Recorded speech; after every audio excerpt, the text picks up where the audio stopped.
Goeiemôre vriende, dit is vandag inderdaad donderdag die 25ste September 2025. Mag julle sommer net 'n wonderlike dag hê vandag. Ons Vader wat in die hemel is, laat u naam geheilig word deur ons. Here, laat u koninkryk kom deur ons. Here, laat u wil geskied in die hemel net so ook op die aarde. Here, dat ons altyd ondergeskik aan die wil sal stel. Here, gee ons asseblief ons daaglikse brood. Dankie Here vir ons daaglikse brood wat u reeds gee.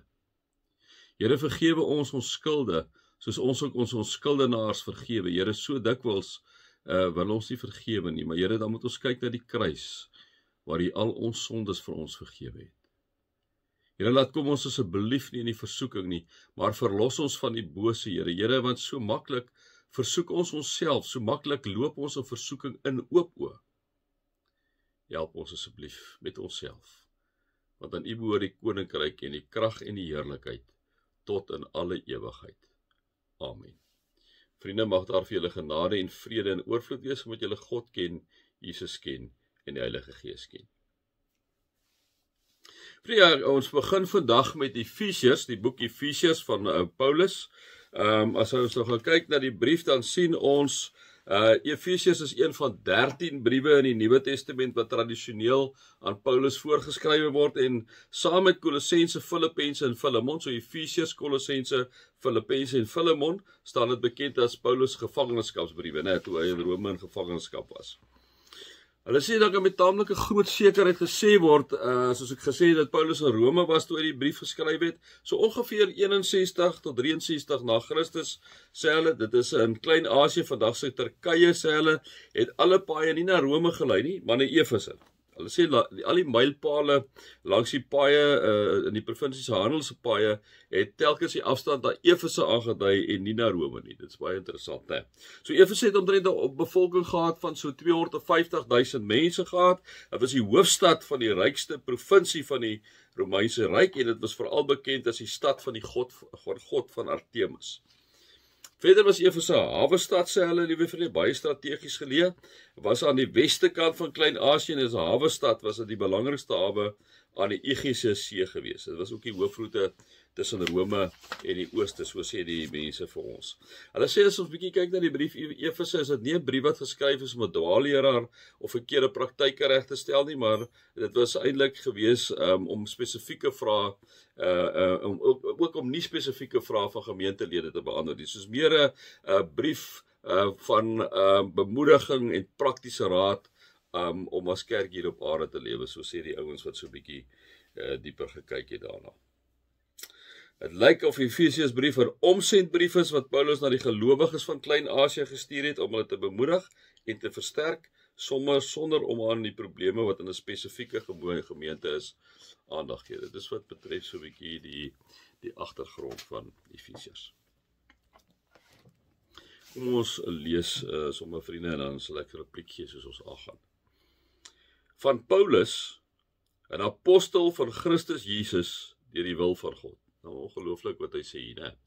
Van Paulus, 'n apostels van Christus deur die wil van God. En met Paulus kan ons nie twyfel, op die pad van Damaskus het Jesus homself kom aanspreek deur daai weerligstraal wat hom omtrent daar geslaan het, kan ons amper sê, né? Want hy was blind gewees daarna. Hy het gesê, maar Jesus sê, van wie vervolg jy? En hy sê, maar wie is jy? En hy sê, ek is Jesus wie jy vervolg. So, wanneer hy sê, van Paulus, apostel van Christus Jesus deur die wil van God, dan weet ons, hy praat absoluut die waarheid, né?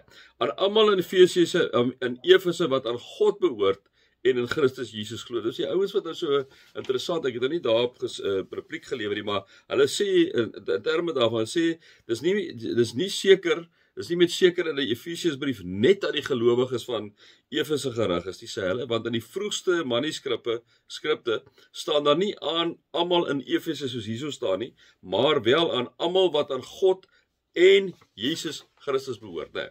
Maar nou wel, hy sê hierso aan almal in Efese wat aan God behoort en in Jesus Christus glo. Genade en vrede vir julle van God ons Vader en die Here Jesus Christus. Aan God die Vader van ons Here Jesus Christus kom al die lof toe. Hy het ons in Christus geseën met al die seëninge van die Gees wat daar in die hemel is. Hy het ons in Christus geseën met al die seëninge van die Gees wat daar in die hemel is. Natuurlik 'n oop vraag wat hy bedoel hiermee, nee, hy het ons in Christus geseën met al die seëninge van die Gees. Al die seëninge van die Gees. Nou, as ek nou sommer so uit die heup uit skiet, sonder om nou in diepte eksegese te gaan doen, en ek sommer nou net met julle chat, hy het ons in Christus geseën met al die seëninge van die Gees, wat daar in die hemel is. Nou kyk, as ek na die Heilige Gees dink, wat Jesus vir ons kom gee het, wat God vir ons kom gee het, wat uitgestort is oor ons, dan is die Gees inderdaad daar om ons te help. Is hy ons helper? Is die Heilige Gees die een daar wat vir ons insig gee en takt gee en fyn aanvoeling gee? Is die Heilige Gees daar, liewe vriende, om eintlik 'n rigtingwyser te wees na Jesus Christus, né? So die seëninge van die Gees, liewe vriende, is dan het ons ook. Hy sê, het ons in Christus geseën met al die seëninge van die Gees wat daar in die hemel is, né? So die seëninge van die Gees, liewe vriende, is natuurlik inderdaad ek en jy kan mense gesond maak, né? Maar dit hang af van die Heilige Gees. Ek en jy kan in tale praat, liewe vriende, maar dan moet dit gaan deur die Gees wat jou begelei, né? Dit gaan nie sommer net ek en jy wat net opstaan in 'n gemeente en 'n paar goed doen nie. Ek en jy kan inderdaad, liewe vriende, ander mense help met sekere insig, want die Gees is binne in jou. As jy dan verder van die vrug van die Gees, die vrug van die Gees is ook seëninge van die Gees, né? Om liefde uit te straal, om nederig te wees, om selfbeheersing te hê, om 'n getrouheid te hê en goedhartigheid te hê en geduld te hê, vrede te hê, vreugde te hê, vriendelikheid te hê. Dit is alles die vrugte van die Gees, maar dit is ook seëninge van die Gees wanneer ons dit aan mekaar bewys, né? So kom ons gelees weer hierdie stukkie. Aan God die Vader van ons Here Jesus Christus kom al die lof toe. Al die lof kom hom toe. Dis hoekom ons Sondag by mekaar is om lof en aanbidding vir God te bring. Wanneer ons alleen is, sit 'n CD op of wat ek al sing saam, luister saam. Hy het ons in Christus Jesus geseën met al die seëninge van die Gees wat daar in die hemel is. So het hy nog voordat die wêreld geskep is, ons in Christus uitverkies om heilig en onberispelik te wees. Nou is ons by die uitverkiesingsleer. Baie mense is dit natuurlik, hulle wil eintlik glad nie praat oor die uitverkiesingsleer nie. Kom ons lees weer hoe sê Paulus dit. So het hy nog voordat die wêreld geskep is, ons in Christus Jesus uitverkies om heilig en onberispelik voor hom te wees. Ons lees vers 5 en sluit nou daarby aan. In sy liefde het hy ons volgens sy genadige beskikking toe ook al daarvoor bestem om deur Jesus Christus sy kinders te wees. Nou, vriende, mense wil nie praat oor die uitverkiesing nie, mense wil dit ignoreer en mense wil vir jou sê, maar hulle moet streep ook daardeur trek, maar hoe kan dit dan nou wees? As jy uitverkies is, beteken dat jy kan maak net wat jy wil, jy sê of jy's of uitverkies of nie uitverkies nie. Dit is nie heeltemal soos ek dit verstaan nie. Ek is amper half, is daar, ons praat ons nou maar vriende, ons ken ook ons nou maar ten dele, né? Ek dink amper dit is soos by 'n deur waar daar staan welkom. En wanneer jy deur die deur stap, wanneer jy die Here aanneem en jy kyk terug en staan en jy's uitverkies. Ek wil dit amper so verstaan. Nou, ons wat verbondskerk is, liewe vriende.